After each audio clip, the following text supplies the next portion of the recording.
দুপুর 12টা খবর দিন মর্নিং আমি অতনু রয়েছি আপনার সঙ্গে। মুখ্যমন্ত্রী সরাসরি মানুষের কথা শুনতে চান, সরাসরি জানতে চান অভাব অভিযোগ সমস্যা কি হলে ভালো হতো। তার জন্য মুখ্যমন্ত্রীর জনতার দরবার, এই মুখ্যমন্ত্রীর জনতার দরবার এবার চালু হবে। মুখ্যমন্ত্রীর জনতার দরবার কিভাবে হবে, কাজ কোথায়? আমার সঙ্গে সোমরাজ রয়েছেন, সরাসরি কথা বলবো। সোমরাজ, মুখ্যমন্ত্রীর জনতার দরবার, আমাদের রাজ্যে এই ধরনের ঘটনা এই প্রথম, এই ধরনের কোনো প্রশাসনিক সিদ্ধান্ত বা এই ধরনের কোনো কর্মসূচি কি এই মুখ্যমন্ত্রীর জনতার দরবার কিভাবে কাজ হবে?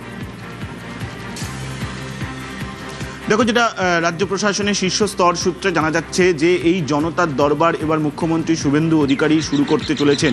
কিছুদিনের মধ্যেই এই প্রকল্প বা এই কর্মসূচি শুরু করা হবে।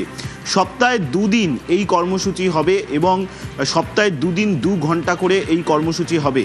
অর্থাৎ এই কর্মসূচির মাধ্যমে সাধারণ মানুষের থেকে অভাব অভিযোগ শুনবেন মুখ্যমন্ত্রী শুভেন্দু অধিকারী। এমনটাই পরিকল্পনা নেওয়া হয়েছে ইতিমধ্যেই, খুব শীঘ্রই তা চূড়ান্ত করে দেওয়া হবে। ইতিমধ্যেই রাজ্য প্রশাসনের শীর্ষ স্তরে গোটা বিষয়টি নিয়েই আলাপ আলোচনা শুরু হয়েছে, যেটা সূত্র মারফত জানা যাচ্ছে। এই যে জনতার দরবার শুরু হবে, এখানে মুখ্যমন্ত্রীর দপ্তরের 1জন বা 2জন করে আধিকারিক থাকবেন। তারা গোটা বিষয়টি নোট নেবেন এবং তারপরে পরবর্তী পদক্ষেপ করবেন। অর্থাৎ যে অভাব অভিযোগগুলি আসবে জনতার দরবারে, সেই অভাব অভিযোগগুলি আসার পরেই মুখ্যমন্ত্রীর দপ্তরের যারা আধিকারিকরা থাকবেন তারা সেই অভাব অভিযোগগুলি নেওয়ার পর পরবর্তী পদক্ষেপ, অর্থাৎ কিভাবে সমাধান করা যায় সেই জায়গার কাজটি তারা করবেন। এমনটাই পরিকল্পনা তৈরি করা হচ্ছে। গোটা পরিকল্পনাটি এখনো পর্যন্ত তৈরি করছেন রাজ্য প্রশাসন। সোমরাজ, নিঃসন্দেহে এক অন্য ধরনের প্রকল্প বা অন্য ধরনের এক উদ্যোগ। এই উদ্যোগ আমাদের রাজ্যে এর আগে ছিল না, এর আগে হয়নি। কিন্তু এই কনসেপ্টের, এই মুখ্যমন্ত্রীর জনতার দরবার কনসেপ্ট এলো কিভাবে, কোথা থেকে? দেখো, অবশ্যই আমাদের রাজ্যে এই কনসেপ্ট ছিল না, আমাদের রাজ্যে এই কনসেপ্ট শুরু হচ্ছে খুব শীঘ্রই। কিন্তু উত্তরপ্রদেশের মুখ্যমন্ত্রী যোগী আদিত্যনাথ তিনি কিন্তু ইতিমধ্যেই এই কর্মসূচি শুরু করেছেন জনতার দরবার, অর্থাৎ সাধারণ মানুষের সঙ্গে মিশে যাওয়া, সাধারণ মানুষের থেকে অভাব অভিযোগ শোনা এবং তার পরিপ্রেক্ষিতে তার সমস্যার সমাধান করা। মধ্যপ্রদেশের মুখ্যমন্ত্রীও কিন্তু এই পরিষেবা শুরু করেছেন জনতার দরবার।